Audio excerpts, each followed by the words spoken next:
Tidak dikerjakan. Saya tidak melihat. Sejak 2014 sepertinya tidak ada strategi untuk industrialisasi itu ya. Sebetulnya saya lihat tidak ada kebijakan ekonomi yang mumpuni. Iya. Jadi ya tadi infrastruktur dan mineral. Nah, jadi gitulah bahwa ini banyak sekali yang dikhawatirkan kalau pada saatnya itu tidak bisa dan itu dibebankan ke APBN, maka APBN ini akan semakin tertekan. Kalau APBN tertekan, maka itu ada dua hal. Pertama adalah pajak akan naik lagi.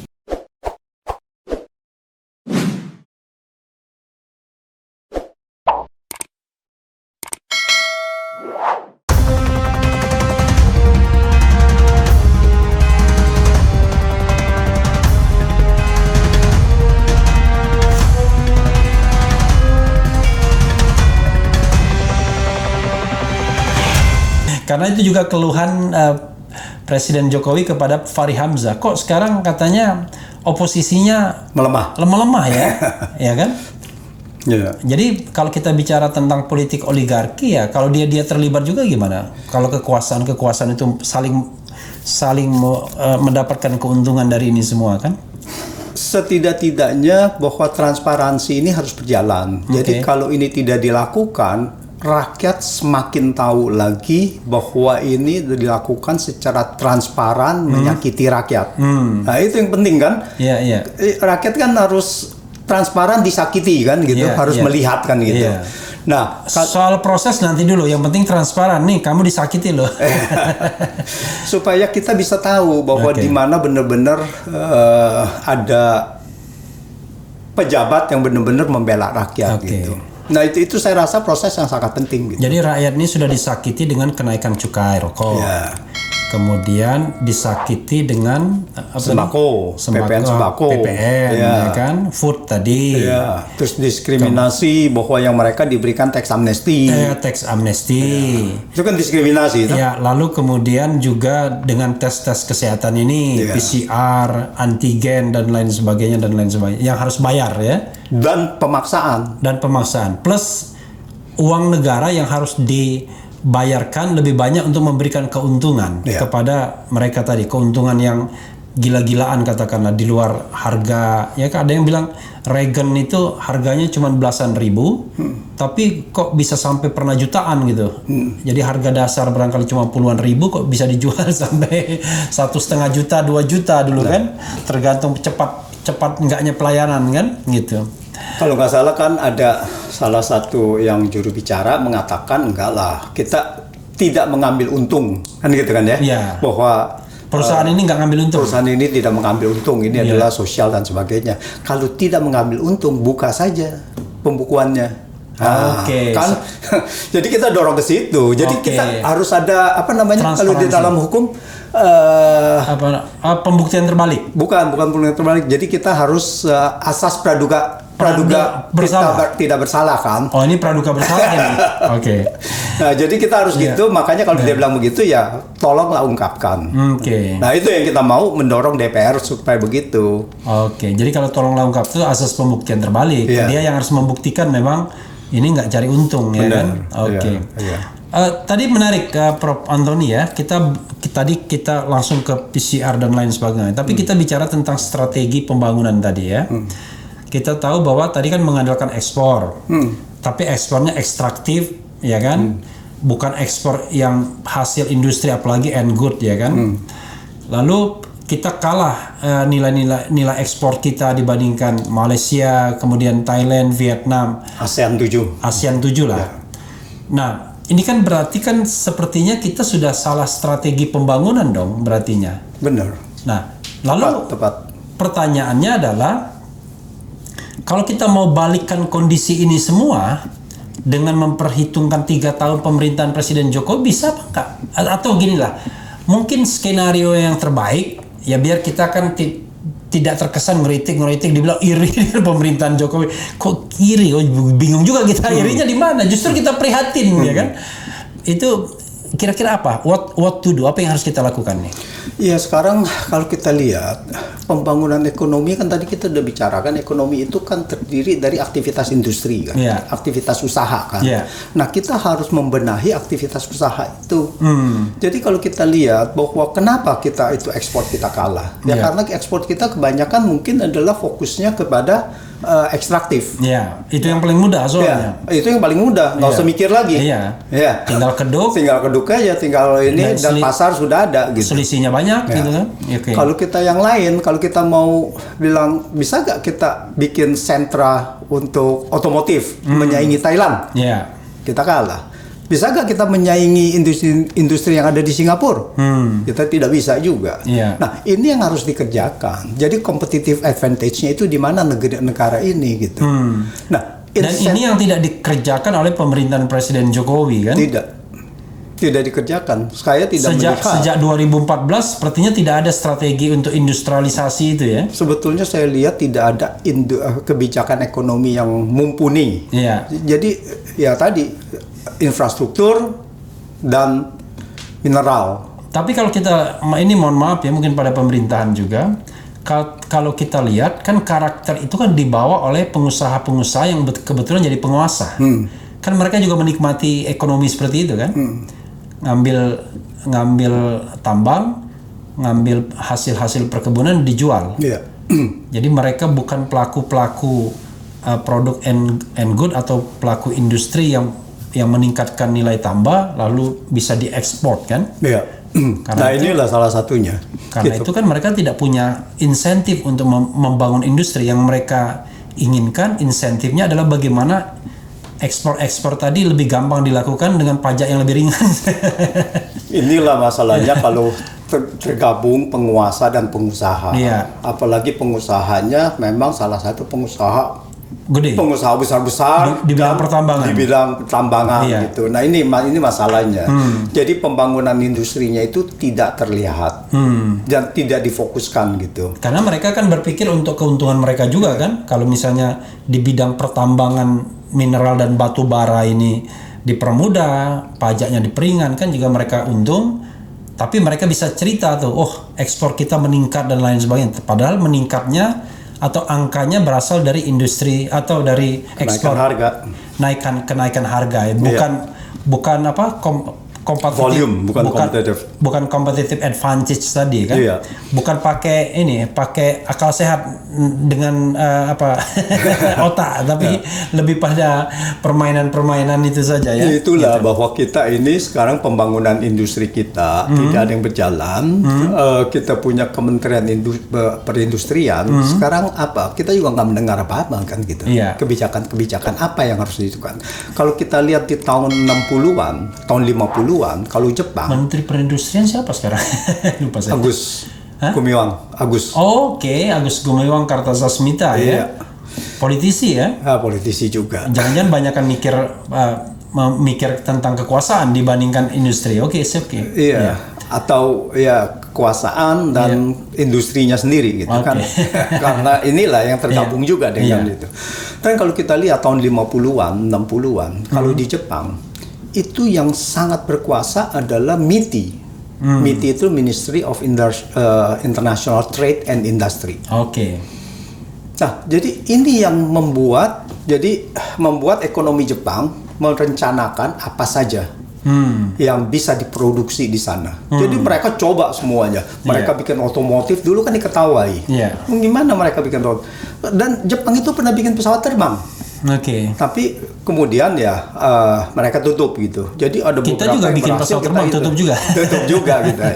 Nah, jadi sangat menarik gitu. Jadi MITI itu adalah yang membuat industri Jepang itu bangkit. Nah, kita di sini perindustriannya justru kurang terdengar. Yang kita ada adalah Kementerian Keuangan. Padahal Kementerian Keuangan itu kalau di sana dulu di Jepang itu hanya kasir, hanya kasir dalam arti disuruh-suruh. Kalau tolong di sini ada insentif, ada apa gitu Kementerian kan. Keuangan seperti Perdana Menteri kalau di sini. Nah, karena dia harus main sulap ya kan, harus financial engineeringnya harus banyak gitu. Nah, kalau kasir itu kan sekarang berarti sudah naik tingkat menjadi manajer, nanti menjadi direktur keuangan kalau di dalam perusahaan kan gitu. Nah, kalau sampai direktur keuangan, nah itu manuver deh. Manuver bagaimana pendanaannya dan sebagainya gitu. Karena kita defisit terus, tapi Jepang kan dulu kan karena surplus terus, jadi dia kelebihan uang malah. Jadi dia bisa membangun industrinya ya. Nah, tapi begini, Prof. Antoni ya, kita di depan kita ada angka-angka yang tidak menguntungkan kita. 2.700 APBN, kemudian penerimaan pendapatan kita, penerimaan kita diperkirakan hanya 1.700 tadi. Bayar utang itu bunga utang 345 ya kan? Malah kita punya di dalam budget yang sekarang ini dalam budget ya 370-an. Oke. Ya. Nah, lalu bagaimana kita mau membangun industri yang non ekstraktif tadi, yang industri yang memang ada competitiveness-nya, ada competitive advantage-nya dengan kondisi sekarang ini? Pertama kan kita merencanakan dulu. Kita punya industri. Kalau saya sebutnya adalah struktur industri. Struktur industri itu ada industri-industri, kalau kita bilang itu kolom-kolom lah ya. Industri A, industri B, industri C gitu. Nah itu kita harus integrasikan. Itu adalah industrial development. Jadi economic development, kita bicara industrial development. Nah siapa yang itu, yang menjalankan itu kan bukan pemerintah. Itu swasta juga. Bisa juga bahwa itu perusahaan-perusahaan menengah. Enggak perlu konglomerat semuanya. Kalau untuk industri dalam negeri apa itu yang penting mereka difasilitasi, dipermudah ya. Itu jadi dilindungi juga, bukan dimakan. Nah kalau kita lihat itulah gunanya undang-undang anti monopoli. Nah kalau kita lihat sekarang ini kan banyak perusahaan-perusahaan besar kan justru menguasai, mencaplok ya, atau dia mematikan kan gitu kan dengan mainkan harga gitu. Nah ini yang harus dilindungi gitu. Nah jadi kalau kita tidak semuanya negara yang melakukan kan, ibaratnya negara hanya sebagai fasilitator dan memberikan policy yang kira-kira menguntungkan untuk pertumbuhan ini kan. Nah jadi itulah yang itu. Nah di sini itu belum dilakukan dan kalau kita lihat pengusaha-pengusaha tadi justru pengusaha-pengusaha yang berpotensi monopoli atau oligopoli, itu justru mereka yang dekat dengan kekuasaan juga gitu. Tidak hanya dekat, berkuasa. Nah, berkuasa juga. Jadi problem politik ekonomi kita ini sobat daerah sekalian adalah orang-orang yang diduga melakukan monopoli, melakukan pelanggaran dan lain sebagainya, justru berkuasa dia. Termasuk juga misalnya bagaimana undang-undang minerba dan lain sebagainya. Nah, kalau kita lihat lagi mengenai tadi utang ya. Nah, artinya Pak Jokowi harus rekrut orang-orang yang memang tidak punya vested interest gitu ya, yang betul-betul pengen membangun bangsanya, bukan membangun usahanya. Sudah waktunya harus begitu. Sudah waktunya. Gitu. Karena ini adalah yang memang yang diperlukan di setiap negara. Bahwa yang penting adalah bagaimana ekonomi untuk masyarakat itu bisa berjalan. Nah, sekarang yang menarik adalah mungkin kita semua dengar mengenai hidden debt. Dari Cina itu ya salah satunya ya. Tadi kan kita sudah bicara mengenai utang. Itu utang yang 6.700 triliun itu kan utang yang terlihat, yang dideklarasi dari negara. Utang yang lain begini, pertama adalah hidden debt itu adalah bukannya berarti tidak tercatat sama sekali di negara ya. Di negara itu tercatat. Ya, di Bank Indonesia mungkin sudah tercatat. Artinya yang hidden debt itu dari negara, artinya bahwa kalau BUMN seperti yang kemarin itu kereta api Cina dan yang lainnya, itu kalau kolaps maka tanggung jawab utang itu ada di pemerintah karena memberikan garansi. Nah itu yang dimaksud dengan hidden debt. Nah jadi di sini adalah ya besar. Nah, contohnya adalah kalau kita lihat kereta api Cina ya yang berkaitan dengan investasi obor. Jadi obor itu One Belt One Road. One Belt One Road atau BRI tadi ya. Atau termasuk juga misalnya BUMN karya yang ditugaskan dulu bikin tol. Iya. Sekarang banyak yang kolaps. Waskita, terutama Waskita Toll Road. Iya. Nah, sekarang banyak yang udah itu utangnya nanti dia pertama adalah harus jual. Kalau masih kurang, Garuda. Iya. Sekarang siapa yang mau nanggung? Nah, akhirnya kan nanti ini kan debt yang harus ditanggung oleh negara. Pemerintah, oleh negara. Oke. Tapi yang dimaksud dengan hidden debt itu adalah memang yang jelas itu ada garansi. Agreement-nya bahwa itu adalah garansi gitu. Oke. Tapi yang tidak ada agreement-nya, kalau kita lihat itu BUMN, tetap kebanyakan adalah digaransi juga oleh negara. Contohnya adalah Jiwasraya. Jiwasraya kolaps, kan ada bailout juga. 20-25 triliun gitu. Kan nggak mungkin kita bilang kita ngemplang kan. Itu kan soal kepercayaan dunia internasional juga kepada kita kan. Apalagi Jiwasraya itu kan masyarakat kecil kan gitu yang uangnya di sana disimpan di sana gitu, dan Asabri. Jadi kalau hidden debt ini kira-kira berapa angkanya? Ya kalau menurut yang beredar adalah cukup fantastis ya, cukup bisa ada berapa? Ada kalau 100 miliar lebih ya. Oh enggak, sorry. Triliun lebih, 100. Mungkin angkanya saya kurang gitu paham. Angkanya saya kurang gitu paham. Tapi kalau dari yang China tapi keseluruhan ya itu kan kurang lebih 380 miliar. Dan salah satu Indonesia 380 triliun miliar dolar. Oh, miliar dolar. Dari China di luar. Untuk semua negara. Itu salah satu berita yang memberitakan bahwa yang kemarin Iya. Nah, untuk Indonesia berapa tepatnya tidak ada yang tahu. Ya contoh hidden debt ini kayak kereta api cepat ini ya. Kereta api cepat. Yang naik terus awalnya cuma puluhan triliun, sekarang udah lebih dari 100 triliun investasinya. Yang katanya kalau pendapatannya 1 miliar per hari diperkirakan, itu pun kalau full terus, fully book gitu ya. Itu berarti kan kalau sehari 1000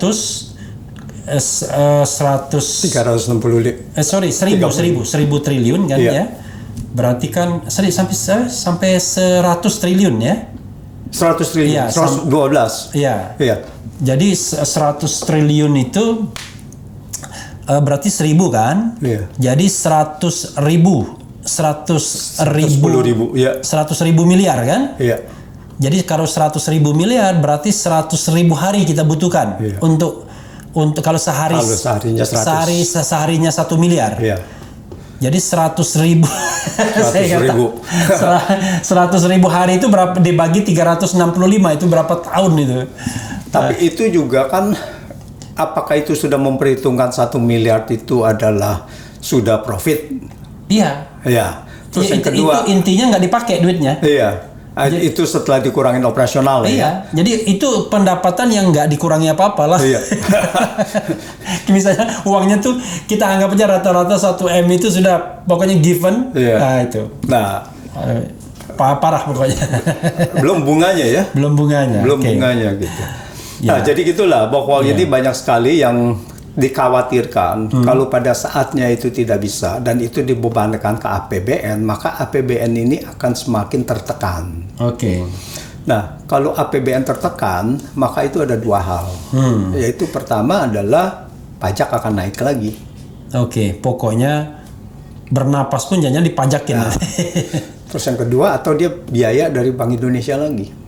Ya, dari pencetakan uang lah. Jadi inflasi awal bilangnya. Jadi inflasi bisa saja kemudian tak terkendali ya? Bisa tak terkendali. Kalau sampai saatnya dia begini terus, waktu di Bung Karno itu juga kan pertama inflasi 20%, kemudian beberapa tahun kemudian 100%. Jadi memang nggak langsung gitu. Dulu kan Bung Karno juga karena dia paksakan membangun infrastruktur juga kan? Infrastruktur juga. Proyek-proyek mercusuar juga. Iya. Nah sekarang ini belum kita ke mana? Ibu kota. Iya, ibu kota baru. Ibu kota baru membutuhkan 500 triliun. Ya. Dan menurut saya itu tidak akan. Itu cuma bicara aja gitu. Tapi menurut saya itu akan jauh lebih besar. Iya. Biasanya kalau kita membangun rumah itu kalau kita rencanakan 100 juta pasti jadinya 150 atau 200 juta. Sebenarnya itu gampang kalau kita lihat itu ada benchmarknya. Berapa populasi mau tinggal di situ? Ya, lalu per populasinya untuk itu berapa? Per orangnya gitu. Itu langsung bisa dihitung gitu. Saya pernah memberikan paparan di dalam seminar juga gitu. Dan saya melihat bahwa di sini adalah benar-benar terlalu rendah. Benar-benar terlalu rendah. Nah, terus yang kedua adalah bahwa kita punya manajemen hutang. Manajemen hutang dalam arti bukannya profiling ya. Tetapi kalau kita lihat ada utang yang tidak perlu, malah kita tarik utang. Artinya kita sudah tarik utang tapi kita nggak belanjakan gitu. Misalnya? Ya itu yang dinamakannya adalah sisa lebih pembiayaan anggaran. Jadi di sini ada kurang lebih 500 triliun. Kita sudah tarik utang, tapi tapi masih ada di kas. Iya, belum dipakai. Nah ini sebetulnya kalau kita lihat baca di undang-undangnya, kebetulan ya Bung Refli kan sebetulnya sangat paham sekali di situ. Itu kalau kita lihat undang-undang di keuangan negara itu juga sebetulnya tidak boleh. Semua pengeluaran harus masuk APBN. Iya.